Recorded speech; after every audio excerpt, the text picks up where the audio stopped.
Olá, vamos continuar o estudo do capítulo 17 do Apocalipse de João, né? Agora com o versículo 3, né? Apocalipse 17, 3. Então vamos ler o texto sagrado. Ele me transportou então em espírito ao deserto, onde vi uma mulher sentada sobre uma besta escarlate, cheia de títulos blasfemos, com 7 cabeças e 10 chifres. Bom, vamos ler o comentário de Primásio. E no vídeo, no versículo 3, eu decidi deixar só o comentário de Primásio. Tem outros cristãos da antiguidade comentaram também este versículo. Porém, eu acho que o comentário de Primásio está bastante completo, até um pouco longo, e ele inclui as informações essenciais que apareciam nos outros comentários também, tá? de outros padres da época, né? Então, vamos ler o comentário de Primásio. Eu acho que vai ser suficiente para que a gente tenha uma compreensão profunda deste versículo.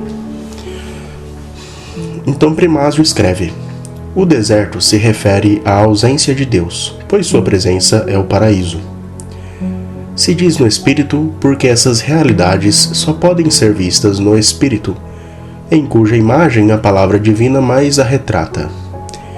Senão a imagem da mulher, de quem vem o princípio do pecado, e por causa dela, como está escrito, todos morremos. Disse que ela se sente uma besta, pois ela é elevada pelo orgulho da presunção. A besta é escarlate, pois é uma besta sanguinolenta, como dissemos, e é um corpo disposto contra o cordeiro. Às vezes devemos reconhecer o diabo nesta besta, outras vezes a cabeça, que aparece como morta, outras vezes o povo da besta, que é toda a Babilônia, ou seja, confusão. E assim, é escarlate porque é sangrento em sua impiedade e foi embriagada por suas corrupções como se fossem sangue. Estava cheio de nomes blasfemos. A profecia do santo Daniel diz que, à medida que a perseguição final se aproxima, haverá 10 reis. Este livro muitas vezes os simboliza nas 7 cabeças e 10 chifres da besta. Como aqui. Anteriormente é dito que os diademas são usados por eles, pois quando todos os reinos forem derrubados, eles reinarão no mundo inteiro. De fato, os diademas são sinais dos reinos conquistados, que são exibidos como troféus nas cabeças arrogantes dos reis. Portanto, através de uma mente de sabedoria se vê que as 7 cabeças devem ser entendidas como 7 montes, para que possa significar Roma, que está assentada sobre 7 montes, pois uma vez que Roma fora uma monarquia absoluta em todo o mundo, aduziu como uma semelhança para o reino desses 10 governantes, e o nome de Roma simboliza o poder de todo o reino terrestre. No número 7, esta passagem pretende indicar a universalidade de sua dominação, pois a partir do número 3 e do número 4, ou seja, de um número ímpar e um par, se sugere sua universalidade. Nas 7 igrejas, esta universalidade é indicada no bom sentido, pois é dito que a única igreja de Cristo possuirá o mundo inteiro. Nesta passagem, o mesmo número é usado no sentido contrário para se referir às 7 cabeças que estão em oposição, e nas quais se diz que esse poder universal tem domínio em toda parte, pois a Sagrada Escritura frequentemente usa o número 7 tanto no sentido bom quanto no mal. Em vista de sua obra sétupla, o profeta Isaías testifica que o Espírito Santo deve ser considerado 7 vezes. E aqui 7 é usado no bom sentido. Da mesma forma, no entanto, um espírito maligno é frequentemente descrito como sétuplo. Uma vez que a monarquia desses reis, que muitas vezes é colocada em oposição à Igreja de Cristo, não só ataca os fiéis por meio de agressão aberta, mas também deseja enganá-los com uma forma falsa da verdade, esta passagem indica seu poder manifesto pelos 10 chifres e sua verdade fraudulenta pelas 7 cabeças. Portanto, esta perseguição futura está prevista para ser violenta, durante a qual a prática desse poder enganador é apoiada, e o que falta ao engano é complementado pelo poder. A natureza ilusória dessa fraude foi indicada anteriormente quando se disse que uma das 7 cabeças parecia ter sido ferida de morte, mas sua ferida mortal foi curada, ou seja, uma cabeça daquela regra universal do reino mundano que se opõe à Igreja, a saber, o Anticristo, que procura ser recebido como se fosse o Cristo, alegará que ressuscitou, como se estivesse morto, pois ele busca impiedosamente separar os incautos de Cristo. Já foi dito que o dragão, isto é, o diabo, deu a ele seu próprio poder e trono e autoridade, e por isso diz que ele está cheio de nomes blasfemos. Assim como disse que um nome blasfemo estava sobre sua cabeça. E não pode haver blasfêmia mais grave do que alguém que se opõe a Cristo, que é o que o nome Anticristo indica, querer ser considerado como Cristo.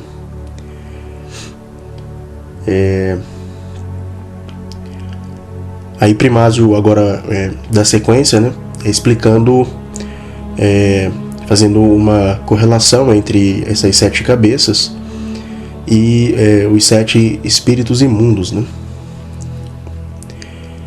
Então vamos continuar. Ele escreve: O Senhor ensinou no Evangelho que devemos estar atentos a esta praga, dizendo: quando o espírito imundo sai do homem, ele passa por lugares áridos em busca de descanso, mas não encontra. Então ele diz: voltarei para minha casa de onde vim. E então ele vai e traz consigo outros 7 espíritos piores do que ele. E eles entram e habitam lá. E o último estado daquele homem se torna pior do que o primeiro. Ele não falou acima de um espírito imundo? Por que então ele mencionou 7 outros mais perversos do que ele, a menos que o espírito imundo seja 7 vezes mais de tal maneira que, por meio de seus males ocultos, ele seja 7 vezes mais desprezível? O espírito bom é um espírito de sabedoria, ao qual se opõe o espírito maligno, que é um espírito de loucura, e que é pior porque finge sabedoria. O espírito bom é um espírito de entendimento, enquanto o espírito mau é um espírito de tolice, e é pior porque finge disciplina. O espírito bom é um espírito de conselho, enquanto o espírito mau é um espírito de imprudência. E é pior porque finge prudência. O espírito bom é um espírito de fortaleza, ao qual se opõe o espírito maligno, que é espírito de covardia aberta, e que é pior porque sua fraqueza engana pela aparência de força. O espírito bom é um espírito de conhecimento, a quem o espírito da ignorância se opõe, e é pior porque rouba o conhecimento. O espírito bom é um espírito de piedade, enquanto o espírito mau é um espírito de impiedade, e é pior porque está coberto de uma falsa piedade. O espírito bom é um espírito do temor de Deus, ao qual se opõe o espírito temerário, e este é pior porque engana através de uma falsa religiosidade. Estendi um pouco minha discussão sobre o engano desse adversário, para que esta exposição possa contribuir para a nossa compreensão de muitas passagens. O apóstolo também anunciou esta perseguição futura, que será tão caracterizada pela força e astúcia, quando disse: então o iníquo será revelado, e o Senhor Jesus o matará com o sopro de sua boca e o destruirá com sua aparição. E sua vinda, a vinda do iníquo pela atividade de Satanás será com todo o poder e com pretensiosos sinais e prodígios, e com toda perversa sedução para os que hão de perecer. Bom, então foi um comentário um pouco mais longo, né? Por isso que eu deixei só o comentário de Primásio, só que riquíssimo, né? Riquíssimo. Acho que o Primásio ele fez um ótimo trabalho em destrinchar, né, esse versículo. Então eu achei muito rico esse comentário e por isso eu quis trazê-lo, né? Então aqui na tabela resumida, né, só para a gente fixar as ideias centrais, né, que o Primásio estabeleceu aí no comentário. Então vamos dar uma olhadinha nessa tabela, né? Então, sobre o deserto, né, o que o Primásio entende que o deserto simboliza, né? O deserto se refere à ausência de Deus, pois sua presença é o paraíso. Se diz no Espírito, porque essas realidades só podem ser vistas no Espírito. Ou seja, né, por que João é levado ao deserto, né, para ter essas visões? porque ele vê, né, essa besta, né, essa prostituta montada na besta, em um lugar longe de Deus, né, num deserto, né, sem contato com a divindade, né. E, bom, vamos ver aqui o que ele destaca sobre a besta em si, né. Às vezes devemos reconhecer o diabo nesta besta, outras vezes a cabeça que aparece como morta, outras vezes o povo da besta, que é toda a Babilônia, ou seja, confusão, e assim é escarlate porque é sangrento em sua impiedade. Bom, então ele dá algumas possibilidades, né? Ele fala que pode ser o diabo, pode ser a cabeça que aparece como morta, ou toda a Babilônia, né? A confusão das nações e etc, né? E tudo aquilo que é confuso, né, acaba sendo sangrento, impiedoso e etc, né? Então essa é a besta, né? E para Primásio, né, acerca dos 10 chifres, ele destaca que Roma fora uma monarquia absoluta em todo o mundo. Aduziu como uma semelhança para o reino desses 10 governantes. E o nome de Roma simboliza o poder de todo o reino terrestre.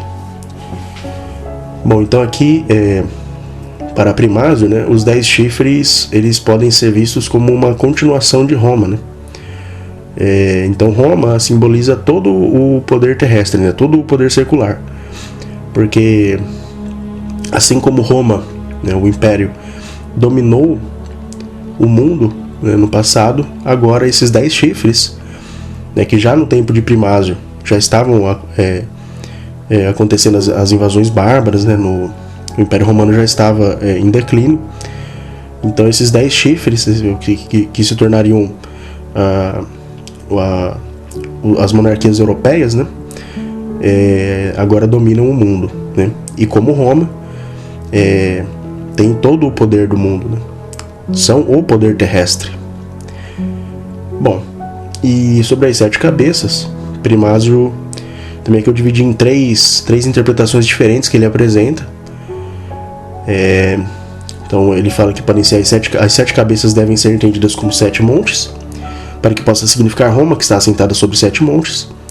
Ele escreve também que indica-se uma enganação pelas 7 cabeças, enquanto os 10 chifres indicam o poder literal, né? Então, reiterando o que a gente já falou, né, os 10 chifres simbolizam então o poder, e as 7 cabeças a enganação, né, uma enganação completa, uma enganação ele destaca também o número 7, né? Então seria uma enganação